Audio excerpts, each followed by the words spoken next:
So to the audience, the Rude Run is our lightning round where the question is asked and the panelist, in this case, Hody, he gives his point of view, and then we move on. Now, if we completely disagree, I as a host will go, hey, kind of give me a little bit more so the audience and we know exactly what you're saying. So Sure. the first one is, I'm not sure if you're keeping up with this, but this is massive news in Hollywood and everybody who follows Perez Hilton and other influencers. And that is Blake Lively versus Justin Baldoni. Blake Lively is begging for protection while still stirring the pot. So actress Blake Lively has petitioned a judge. She did this last week for an enhanced protective order against her It Ends With Us co-star Justin Baldoni, and she's citing an escalation in harassment following their ongoing legal dispute. This is her side, what she's saying. Your thoughts on her filing this? She's asking for even greater protection than what the courts have given her, and they have given her protection. Your thoughts? Sure, why not? Give her protection if she wants it. As far as the whole dispute goes, this is one I'm looking forward to seeing become public. Leaks from each of them have made them both seem like creeps and like people I don't want much to do with. It ended up with the whole Johnny Depp Amber Heard situation that they were both awful, and so it was just one of those that Hollywood's a pretty negative culture. I am not going to take a side when it's like an F minus. If I'm arguing who the F and who the D minus is, I'm not passionate enough about either side to care which one is better. They both seem, unfortunately, like things have been pretty bad and their behavior's been unacceptable. And, if it comes out in court that one of them is really head and shoulders above the other one and really tried to do the right things, great. But so far on the leaks we have so far, yuck. That's all I've got. My take's a little bit different. I loathe the Me Too movement because it became political. It became just believe whatever she says. My take is everybody has an equal right to fair justice, to fair, and the Me Too kind of destroyed that. Many men were accused, and they were just their careers destroyed. That's what Blake Lively tried to do here with a calculated hit piece. There are stakes involved in this. It Ends With Us was a massive hit, unforeseen by anybody. There is a sequel book to it. Justin Baldoni holds the rights. I believe Blake Lively tried this. She co-opted the movie. That's come out. There has been no leaks from the Baldoni side. He's posted all his stuff on the website. And that's why Blake Lively's so angry, because there are no leaks from his side. His lawyer is Brian Friedman. He's like a Goliath in the world of Hollywood. And she's asking for greater protection that she already has. And Baldoni himself has had death threats. They want to clamp down everything that Baldoni is making public because it's not helping her cause. I could be wrong. That's why I'm looking forward to this trial, because once this trial comes out, Hody, then everything has to come out in the court, meaning these women she's mentioned that are her allies that have gone through things against Baldoni as well, she's got to produce them.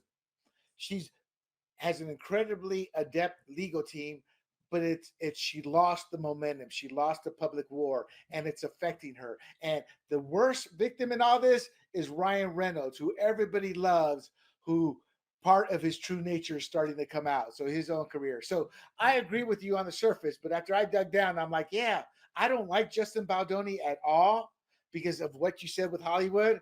But I gotta side with him on this one. But I could be wrong. That's what makes this so. I look at it from what's that Michael Jackson meme? The popcorn. Yeah, I mean, if you want to see his leaks, just search Justin Baldoni leaks. He's got a whole website with his evidence. So yeah, he's got his whole website with his evidence, So yeah. And that's why Lively doesn't like this, because she was playing the nuance game. She would say something. For example, she came out and said, "Well, he's showing me porn." It turned out it was a video of one of the producers, Baldoni's partner, of his wife giving live birth, and it dealt with the movie, I guess, some way. And it wasn't as Lively claimed. She said there was an issue with, him barging into her trailer while she's breastfeeding. The text came out, "Oh, I'm just breastfeeding. Come on in." So to me, once I saw those things, I'm like, you're being manipulated. Because I was on Team Lively when I'm like, dude, you can't be doing that stuff. That's so wrong. Then I saw the evidence. So again, I could be wrong, but she's lost the megaphone, and that's her issue here Sure. on that. But I'm with you. Hollywood's all bad. We're seeing this ugliness come out to the forefront, and it's terrible. I know, people, but I just kind of look at it as entertainment, the gossip. We all love gossip, whether we admit it or not. So I'm going to do this. Okay, go woke, go broke. Greg Gutfeld's ratings spanked the late night libs. Look, Odie, there's no denying Jimmy Fallon. Stephen Colbert is the worst of them all. Oh, Kimmel. No, him and Kimmel are the worst of them all. Jimmy Kimmel actually came out in an interview and said, I don't care about my ratings. I care about hating on Trump. When I saw that, I'm like, how do you still have a job? Well, Disney, ABC, they were in his boat. The tides of wind are changing. But Stephen Colbert averages about 2.9 million, and it's trending downward. And it's true, his numbers over the years have slowly been diminishing. Jimmy Fallon fell off the cliff, 1.3 million. He was at one time the king at 6, 7, 8, 9, 10 million when he took over. And ABC Kimmel, 1.3 million. This is what hate does. People just want to laugh. They don't want to hear. If you're going to do politics, crack on both sides. But it's just become a leftist warmonger. Gutfeld, now, in defense of the liberals out there, he's on a conservative network on Fox News, but it shows the power of people flocking to just want to laugh. Because if he watches the opening, he cracks on both Republicans, who we call the rhinos, and leftists. But he brought Donald Trump on, 5 million viewers. Your thoughts on the late night scene in terms of and Tahodi, the final take here is he's on cable. You kind of have to pay for cable. We get the 3 networks for free.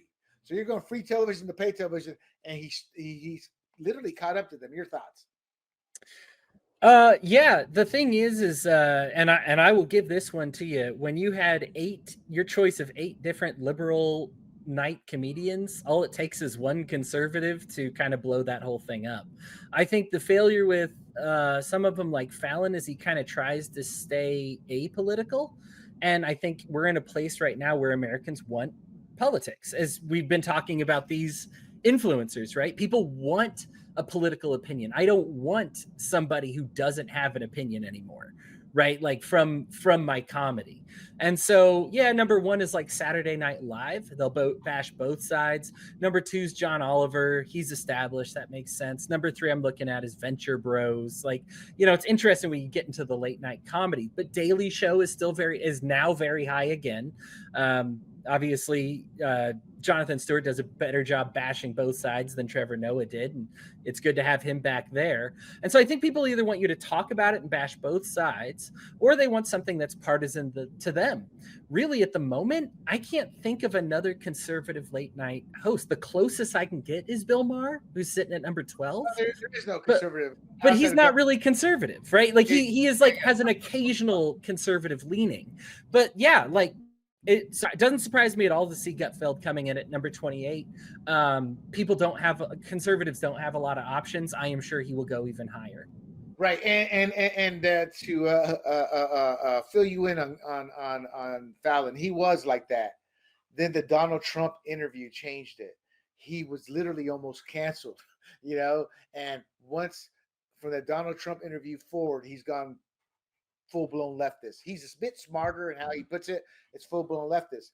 Conservatives who were still watching the show caught on to that, and they left in droves, and that's why he's down to 1.3 million. And he's not even on 5 nights a week anymore. That's how bad it's got. Kimmel's contract is up this year. Colbert has 1 more year. Fallon, I think, has 3 years. I think you'll eventually see Fallon bought out. I don't think they're going to renew Kimmel. The ratings are the worst they've ever been. I think you're going to see Nightline go to an hour again.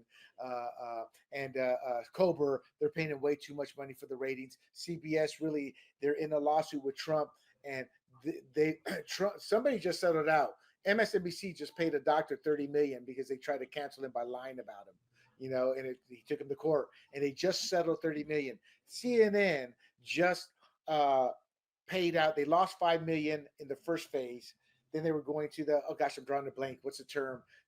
Where you can find them. The jury can give even more money. God, I feel like an idiot. But they settled out of court. I feel like an idiot because I've done a couple of reports on that.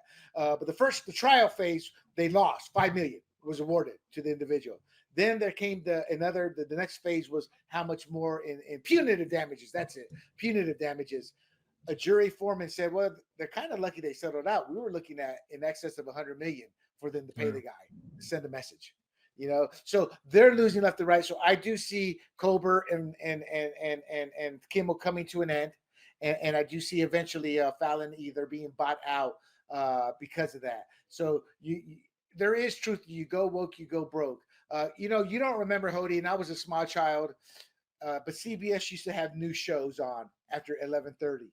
And my favorite, and it's a cult favorite today, is Kolchak, Night Stalker. It was a cheesy little show that the X-Files, that was the foundation for the creation of the X-Files by the X-Files creator. That show was. So I'm like, bring Kolchak back. Yeah. Just one last tidbit before we move on. While Gutfeld might be like 28th based on like downloaded and watched, like people who are watching streaming services, Gutfeld is actually number 1 among live viewers. So for people who actually are watching the TV live as it goes down, which makes sense for the Fox audience, but yeah, Gutfeld's actually number 1. Yeah, pretty impressive. What I mean. You bring up a good point with the pop culture. The thing with like Jon Stewart going back, he's not having the same impact as before he left. He's getting the numbers on cable, but we're in a world now where it also extends to online, and you're not seeing him trend his clips and they used to always trend. So I always try to tell people that it's a twofold. You can have the numbers, but how much impact is like Yellowstone. Its first 3 or 4 seasons, it was the water cooler talk is a good analogy. It no longer had the water cooler talk its final season because of all the drama, 2 years between the seasons, then 1 year between the first half of the final season and the second half. Jon Stewart is missing the water cooler talk. And I'm not saying this to knock Jon Stewart, but that's when you're looking at the bigger picture and the impact, that's what you have. And I think that's a result of Trevor Noah and how bad he was. And what irked me? Like, you know what, America, why are you hiring a black South African? If you're going to go the black route, hire a black American who's funny. Why did you do this? To me, or it's like when they hired Kimmel, then Colbert and Fallon, all 3 networks were like, we don't have enough black Americans in high positions of visibility in Hollywood. Then all 3 of them hired 3 white guys. I'm like, that's one issue I have with leftists. You don't practice what you preach. Because I'm like, man, go hire a Dave Chappelle type. Make us laugh. Because Jon Stewart would make us laugh. I mean, sure. I didn't watch him, but when I would watch some of those snippets, I crack up. Like, okay, whether you like him or not, that's funny. All right, sure. Daily Show is up 84.27% in viewership from last year. Isn't that wild? Like that's something. Because not many people realize he came back. See, we're a little bit, the average American's a little slow. Oh, Jon Stewart's back? You and I, like, you're in gaming. You probably know everything about gaming inside and out. I do it. I have a podcast on culture as we're doing right now. I have one on sports, and I have one on politics. So I tend to have my thumb on literally everything. But I'm an outlier. I'll tell my wife something. No, I didn't know that. Yeah. So that doesn't surprise me, to be quite honest, because he is making an impact. And another reason he's growing, at times he's middle of the road. When the left went all crazy on Tony Hinch, I forget what his name is, when Trump had the Madison Square Garden event and the guy made the Puerto Rico joke, and I'm Puerto Rican. I'm Panamanian Puerto Rican.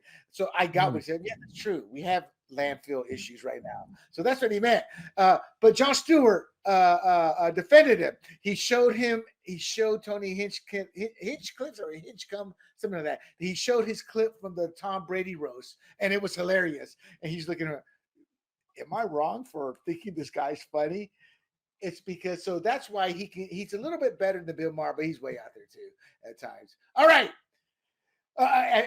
Captain America, brave new flop. No legs to stand on, no wings to soar past the break-even point. So last week I talked about Captain America's. He had a solid opening at 88 million to 100 million.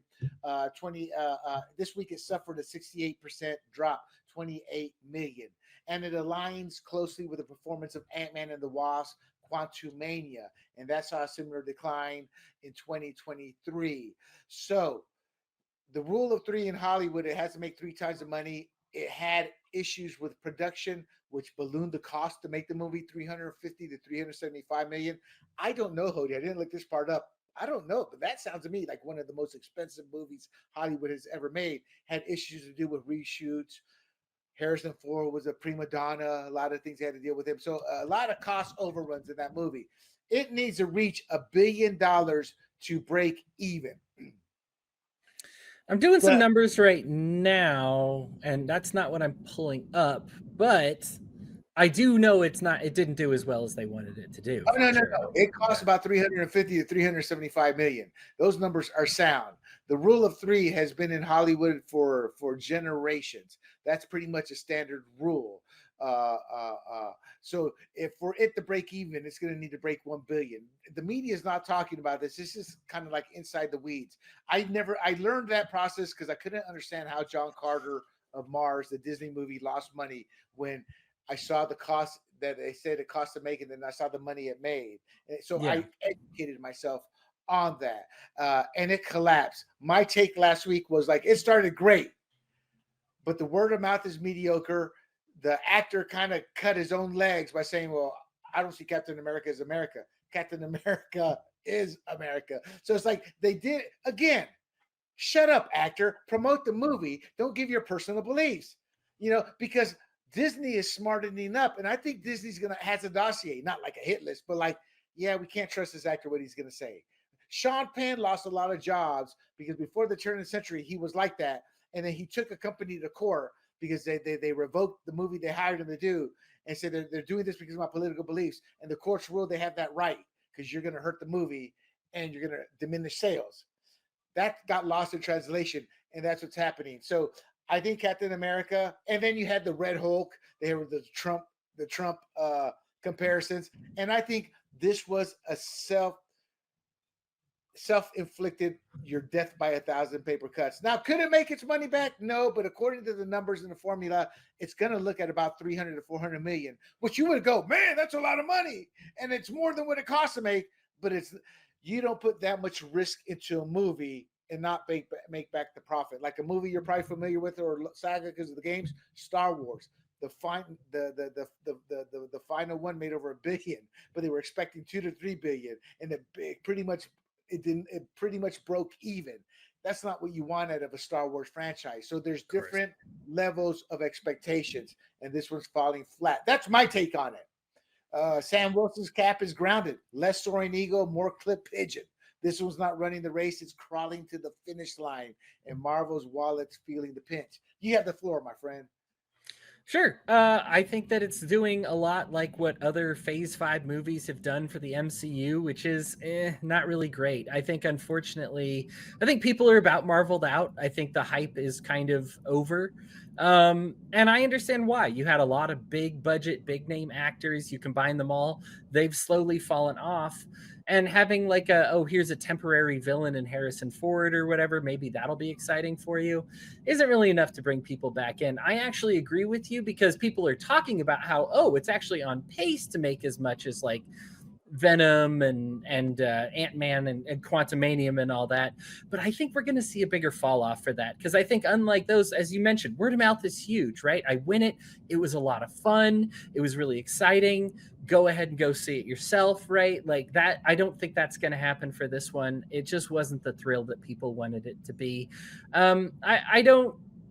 It's been political. I mean, the MCU had no problem taking on politics. I have no problem with them making a movie that's political. The issue is when you make it political, as we talked about already, you're snipping your audience down, right? You're snipping the number of people who are going to appreciate that. So they're making it really good for more people, or for a smaller. They're making it really good for a smaller group of people, and that's not, unfortunately, like you said, with the investments they have in there, it's probably not something they want to do. Hody, it's like I'm like, make your movie that way. I'm not going to watch it. And that's my American God-given choice. Exactly. Get mad at that. Big John, I'm like, yeah, he was like praising De Niro's movie on Netflix or series. Oh, sure. Series. I said, I'm not going to watch it. I'm not going to support De Niro. He goes, you're missing out on some good movies. And I didn't push back, but I'm not. You know why? I watch 60% of my library right now is Hindu movies. Telugu movies, Bollywood to use. Indian action movies are amazing, by the way. East Asian movies. I just got through watching a couple of I don't know what they call it, Swedish, Finnish. Those I don't know what the name is for those movies. Over the last 10 years, I've expanded my worldwide watching. So I'm like, I'm not missing anything. And in fact, I'm expanding my horizon by seeing how many great movies other countries. The downside is I watch them alone a lot because my wife wants the sub, what's it called, subbing, the when they talk English.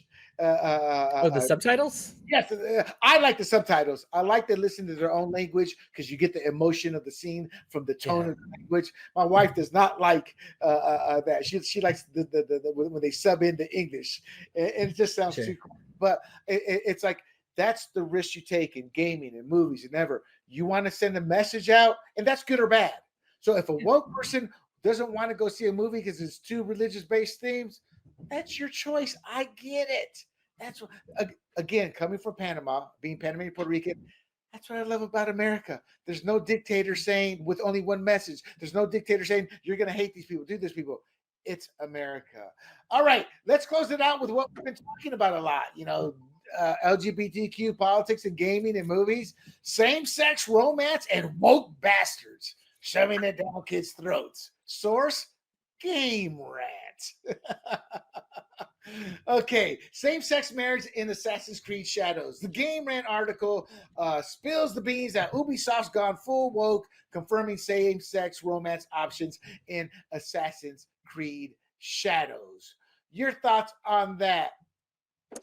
If a gay marriage is woke to you, then yes, don't play the game. There you go. I agree. I'm like, if you make it optional, that's fine. And I think what Ubisoft did. The problem is the Game Rant article, not the person writing it, but that's what became the article, not the game. You see what I'm saying? How the political activist battle becomes front and center, not the game. So my understanding is on Assassin's Creed Shadows, a little bit of speculation. The game was polished, ready to go in October. The sales of Star Wars Outlaws made them they're like, we can't afford another flop here. They pulled the game.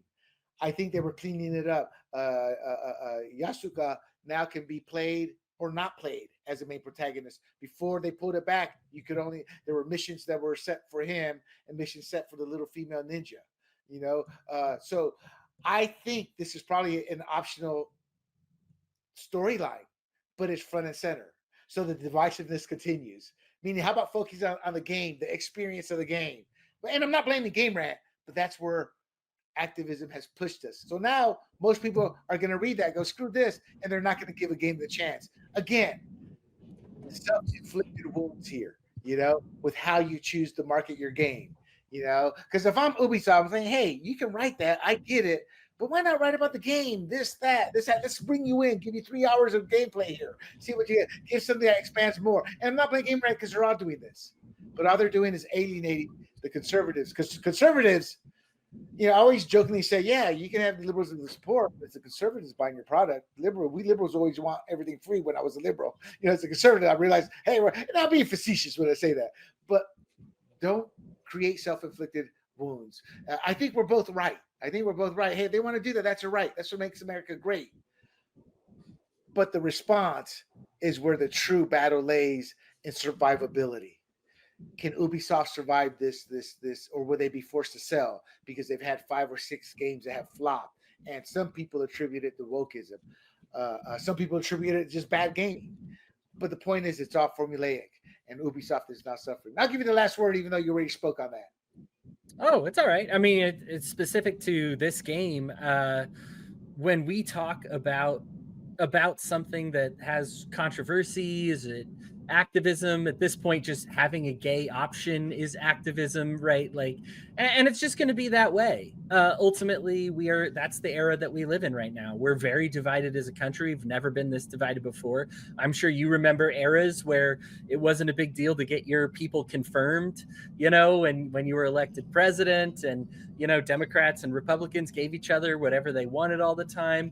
and we're just not there anymore. As people, we're not uniting, we're not communities anymore, and we want to see that fight, right? Like there was a study when social media came around, and they found that you were 8 times more likely to interact with things that you hate than things that you love.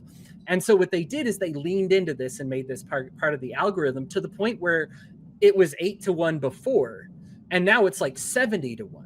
Right? Like it's not even close. So when we have these article titles or something like that, this is the point, right?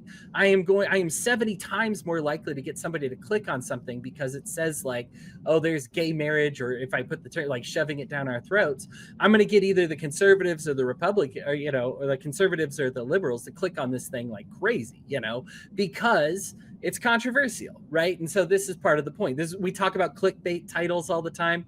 As an insider, it's just something we got to do. If we want social media to promote it, or even if we want Google to promote it in the search results, you've got to have some spice. All the influencers you're mentioning, I went ahead before our show today and looked at the top individual influencers out there, and all of them are hardcore, either left or right.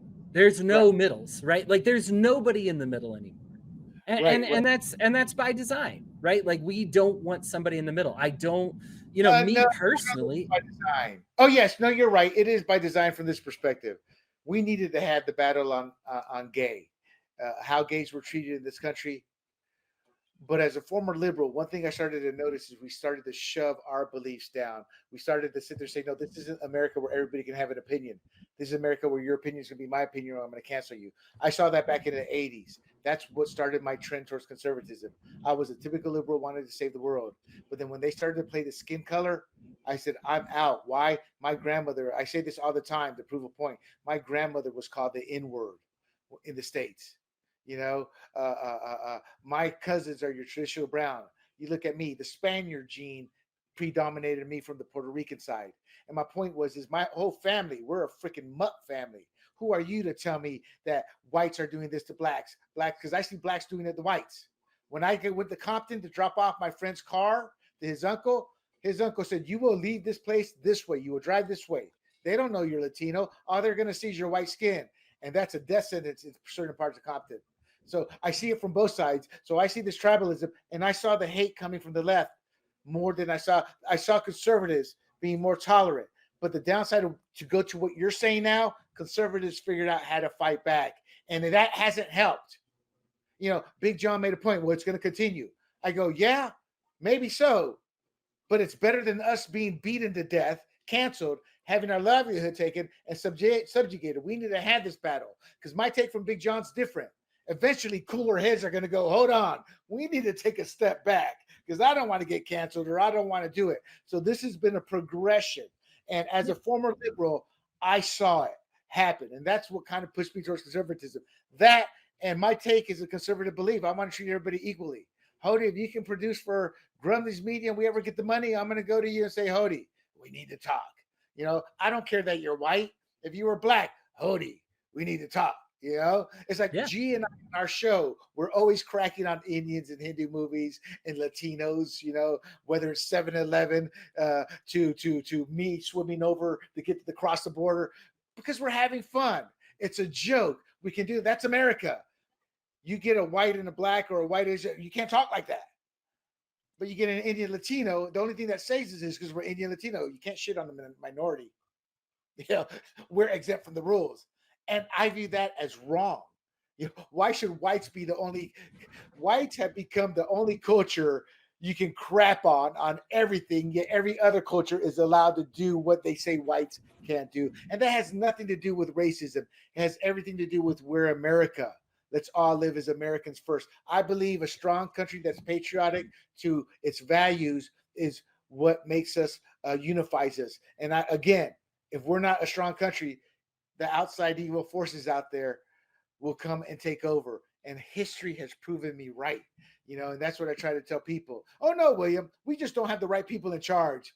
Power corrupts, and it corrupts absolutely.